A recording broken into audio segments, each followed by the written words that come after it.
pakar virus, dokter. Tadi yang saya katakan, benarkah virus ini bisa bertahan di udara selama 3 jam? Asumsi bahwa dia bisa bertahan di udara dan ngambang-ngambang di mana-mana selama 3 jam, itu sama sekali salah. Oke. Virus itu perlu media untuk bisa bertahan hidup ya. Karena virus itu tidak akan bisa memperbanyak diri di luar tubuh. Kalau masuk ke dalam tubuh, baru nanti bisa memperbanyak diri jadi banyak gitu. Kalau di luar dia tidak bisa, tapi dia perlu media. Nah, medianya yang paling cocok buat virus COVID-19 itu apa? Adalah di droplet. Droplet itu butiran-butiran air yang keluar pada saat ada seseorang yang terinfeksi, kemudian dia bersin dan menyembur. Nah, berarti dia hanya bisa hidup di dropletnya itu. Dan droplet itu akan menyebar dalam jarak ya sebatas radius itu aja 1-1,5 meter. Kalau dia ada di 2 meter, ya dia tidak. Itu sebabnya konsep awal kenapa kita harus memberi jarak. Kenapa? Kontak dekat ya. Iya, supaya kalau misalnya ada yang sakit terus kemudian bersin, tidak nular ke orang yang di dekatnya, kan gitu. Nah, yang lain lagi, kalau kita mau supaya lebih aman lagi, nah yang sakit ya sebaiknya nggak usah main-main keluar, di rumah saja, terus minum vitamin, disehatkan, nanti kalau udah sembuh baru keluar. Kenapa?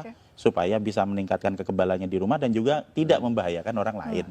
Baik, soal penularan virus ini, itu apa saja yang bisa ditularkan dalam arti, apakah kita ketika kena virus di tangan lalu memegang mata, hidung atau rambut begitu, Dok? Sekali lagi, virus selalu butuh media untuk bertahan hidup. Semakin dingin, semakin basah, makin gelap, dia bisa bertahan hidup semakin lama. Di droplet itu basah. Nah, kalau misalnya katakanlah saya ada di dekat sini, kemudian saya bersin misalnya, saya bersin. Nah, droplet yang ada di situ, kalau misalnya nanti kena di baju, nah dia akan bertahan juga di baju lama. Nempel. Iya, lah terus pas pada saat kita buka baju, terus nanti kena hidung kita, ya akan masuk ke dalam. Tapi seberapa lama dia bisa bertahan di situ tergantung kondisi lingkungan. Semakin terang, semakin kering, semakin panas, dia juga nggak akan bisa bertahan hidup lama. Jadi sebenarnya virus ini punya kelemahan banyak sekali. Jadi dia hanya bisa bertahan di droplet.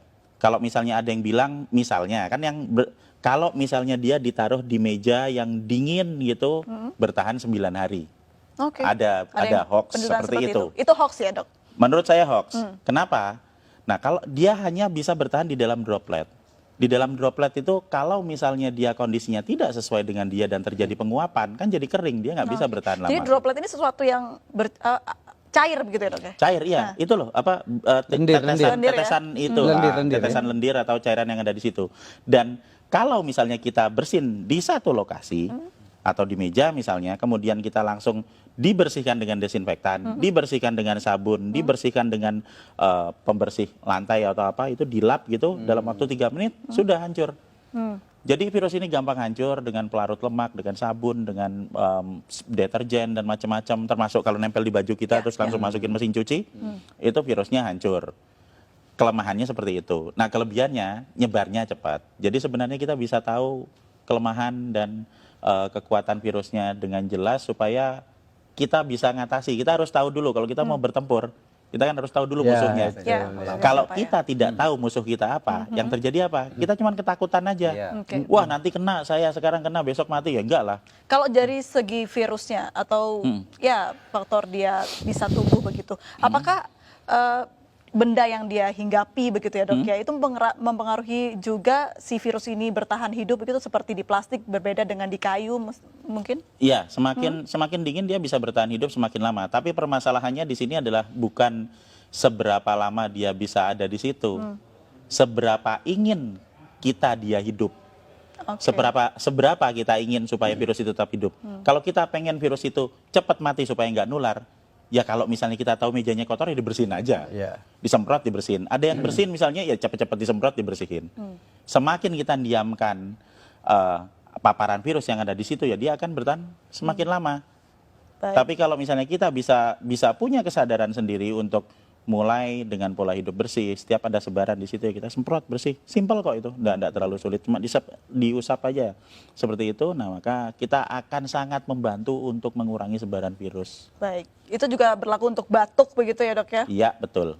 Dan kalau tetap mata nggak mungkin ya dok ya. Bisa Enggak, jadi. enggak, sama sekali tidak mungkin. Apalagi hanya pikiran. Iya, hanya kalau tetap pikiran. mata ntar jatuhnya ke hati ya dok ya. Makanya halu baik, itu, ya, halu. halu. Kalau berbicara soal bagaimana dampak negatif dari virus ini, apa dampak yang paling buruk bisa dihasilkan dari virus ini dok? Jadi kita akan kembali lagi ke sifat virus. Virus ini pertama, cepat menyebar. Jadi dia akan sangat mudah beradaptasi, bisa menempel di saluran pernapasan manusia. Yang kedua, fatality rate-nya tidak besar. Ini kita bisa lihat dari hasil statistik dimanapun di seluruh dunia, bahwa masih selalu akan ada 97% orang yang recovery. Jadi kalau dari 100% populasi ada 3% yang masuk ke fatality rate, dan 97% itu dia bisa pulih dan juga bisa masih tetap sehat. Ini yang terjadi di pasien nomor 1, 2, 3. Ingat toh waktu di Depok itu? Jadi tanggal 29 Februari dinyatakan positif. Benar toh? Terus dirawat di rumah sakit selama 16 hari. Dan kemarin mereka semua pulang dalam kondisi sehat dan berubah jadi negatif. Berarti apa? Status positif terinfeksi ini bukan status yang tetap. Seperti misalnya, oh saya kena, sekarang saya positif. Sampai 1 tahun ke depan saya tetap positif. Tidak. Itu akan berubah seiring dengan peningkatan kekebalan tubuh. Okay. Jadi kalau hari pertama saya terinfeksi, saya akan positif. Hari ke-7 saya masih tetap positif. Tapi nanti di hari ke-10, pada saat antibodi saya mulai naik di 7 hari pasca infeksi, di hari ke-10 antibodinya banyak, kita akan berubah jadi negatif. Puncak produksi antibodi ada di hari ke-14, sehingga di hari ke-14 dia akan habis semua virusnya, dinetralkan oleh antibodi. Itu yang terjadi pada pasien nomor 1, 2, 3.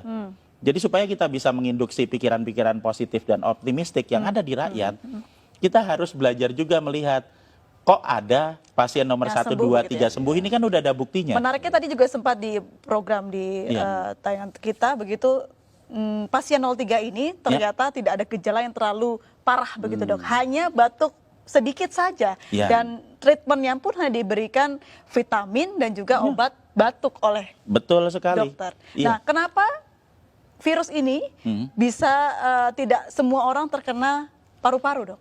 Nah, jadi kalau kita mau melihat keganasan virusnya, itu kita jangan melihat kita harus kembali ke struktur virusnya ya. Struktur virusnya lagi, sifat virusnya. Virus ini bentuknya tetap, dia akan menyerang ke semua manusia. Dia tidak berubah. Yang menyebabkan terjadinya perbedaan adalah di manusianya. Ada manusia yang sehat, yang memiliki saluran pernapasan yang sehat, sehingga pada saat terinfeksi, yang akan keluar adalah batuk, ya kan? Kemudian nanti bersin, pilek, kemudian dia demam sampai paling 5 hari. Dan kemudian di hari ke-7 dia akan mengalami recovery. Dan di hari ke-14 dia full sembuh, persis seperti pasien nomor 1, 2, 3. Tapi untuk orang-orang yang berada di dalam grup dengan resiko tinggi, misalnya yang udah berusia lanjut. Kalau orang usianya lanjut, kemudian dia nanti akan memiliki pengurangan dalam hal produksi antibodi karena usianya udah lanjut. Ini usia berapa tahun ke atas dok? 60 tahun? Di statistik itu dia ada di usia antara 70-80. Itu di statistik datanya.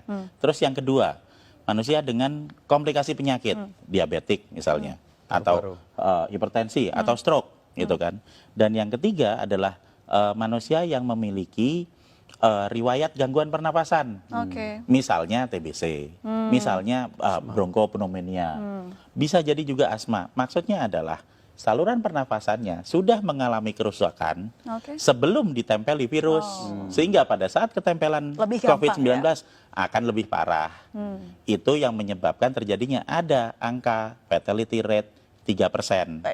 Nah, jika kita akan fokus ke 3% ini, berarti kita akan berbicara mengenai grup dengan resiko tinggi, sehingga yang seharusnya lebih diperhatikan adalah yang di grup dengan resiko tinggi ini untuk dapat prioritas ke rumah sakit. Kenapa?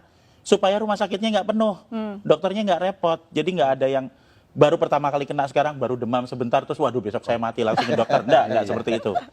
Kita mendahulukan grup dengan resiko tinggi, sehingga tidak semuanya harus masuk rumah sakit. Nah, kita harus memberikan edukasi gimana caranya supaya kita bisa melawan virusnya yang ada di luar tubuh, meningkatkan antibodi yang ada di dalam tubuh secara mandiri, supaya kita semua nanti bisa ngatasi virusnya. Pertanyaannya, ketika seorang yang pasien positif sudah sembuh begitu, Ya. akankah dia bisa positif kembali?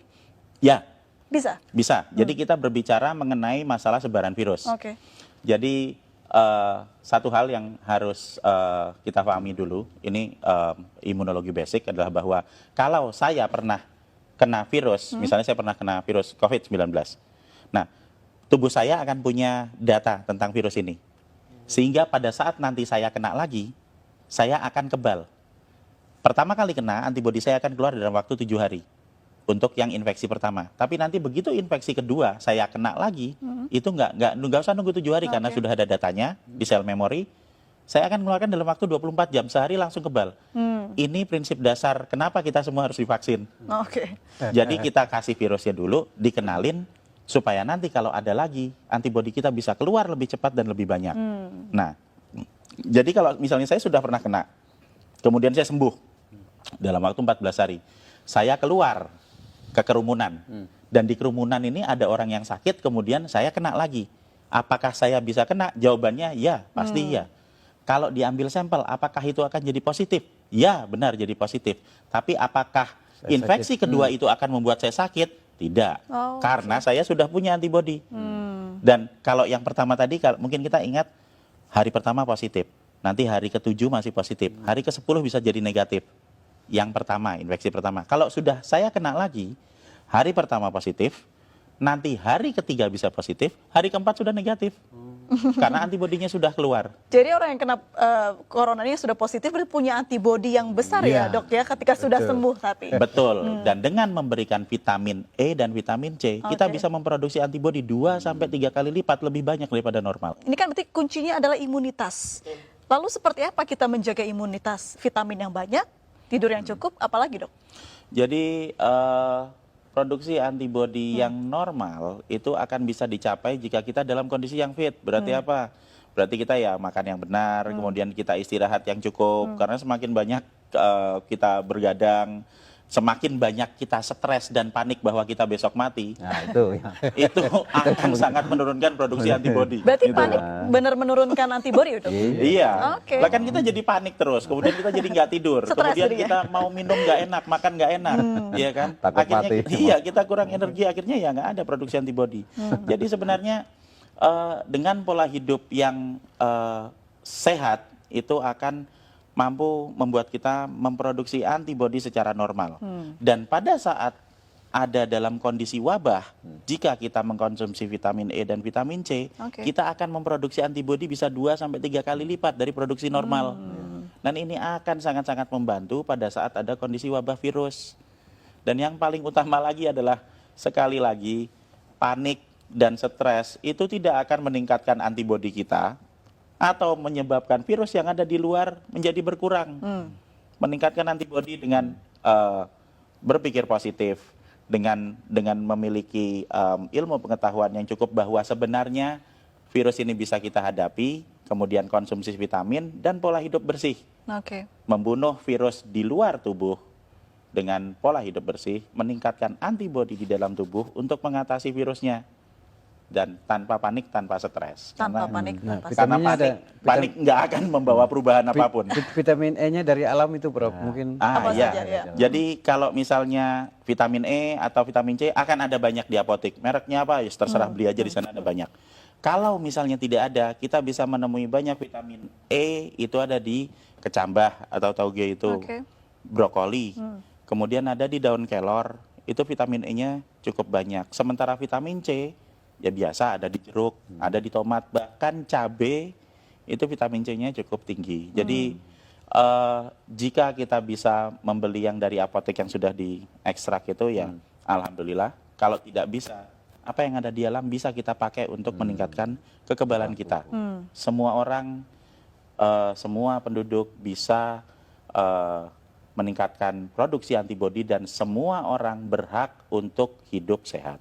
Kalau obat tradisional yang sudah banyak dibuat masyarakat sampai harga jahe naik begitu dok, apakah itu bisa untuk mengebalkan daya tahan tubuh? Jadi yang jamu, kemudian yang empon-empon dan temulawak itu bisa dipakai untuk meningkatkan stamina tubuh kita. Stamina. Ya, jadi kalau stamina tubuh kita lebih fit, kemudian Waduh, kita ya. bisa lebih sehat, produksi antibodinya akan lebih bagus. Tapi tidak secara langsung berpengaruh terhadap virus atau berpengaruh terhadap peningkatan antibodi. Ya. Kalau mau yang langsung berpengaruh terhadap peningkatan antibodi, ya ditambah vitamin. Jadi vitamin E, vitamin C bagus. Vitamin E, vitamin C sambil minum jamu itu tambah bagus lagi. Oke. Iya. Baik, kalau dilihat dari ya mungkin ciri-ciri virusnya, bisa bertahan lama di cuaca apa ini dok? Apakah cuaca di Indonesia yang mulai memasuki musim kemarau bisa membantu gitu? Oke, hampir sebagian besar kuman itu senang dengan tempat dengan 3 syarat, gelap, basah, dan dingin. Semakin basah, semakin gelap, semakin dingin, itu dia akan bisa bertahan hidup semakin lama di situ. Oke. Jadi kita harus menyesuaikan dengan kebutuhan virusnya.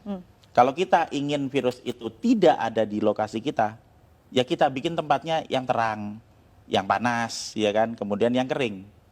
3 syarat itu terpenuhi, virus itu akan lebih cepat hancur. Kira-kira berapa bulan virus ini akan berlalu? Perkiraan saya, mungkin kita belajar melihat dari Wuhan.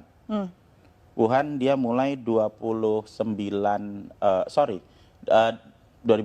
berarti Desember, Januari, Februari, Maret, dia 3 bulan. Berarti ya mungkin kita akan paling lama 3 bulan. Tapi dengan kondisi di negara kita yang tropis, sinar ultravioletnya banyak, Ya. mungkin kita bisa jadi lebih cepat dan akan lebih cepat lagi kalau semua masyarakat mau bersama-sama memulai pola hidup bersih. Ya, ini kuncinya ya. Iya, karena virus itu kan dia akan hidup di lingkungan, bukan cuma di dalam tubuh kita doang, ada yang di dalam tubuh, ada yang di luar tubuh. Kalau semua orang, semua rakyat kita mulai pola hidup bersih, mulai bersihin tangan, mulai untuk menjaga jarak. Kalau kita tahu resikonya, orang yang sakit ya jangan keluar, di rumah aja dulu. Kemudian kita sering bersih-bersih rumah, sering ngepel rumah. Kalau kita pulang ada baju, langsung masukin cucian. Itu akan mempercepat pemulihan negara kita. Jadi kita tidak bisa bekerja sendiri, kita harus bekerja bersama-sama. Baik. Supaya apa? Supaya nanti wabah ini bisa cepat selesai dan semua orang bisa cepat sembuh. Baik. Dan sesudah itu nanti mungkin 3-4 minggu lagi kita bisa ketawa Baik. bersama-sama. Berarti tingkatkan imunitas dan jaga pola bersih hidup sehat Betul. begitu ya dok Ya. ya. Baik, rupanya sekurang kita Setuju? harus berbincang ini begitu ya, tapi waktu juga yang harus Setuju. memisahkan kita. Baik, terima kasih dokter, Ya, terima kasih Pak sama-sama, Trubus, terima Pak. kasih Terima Pak kasih. Bahtiar Ya. sudah berbincang bersama kami pemirsa. Demikianlah Indonesia Bicara malam hari ini. Saya Aprilia Putri pamit dan sampai jumpa.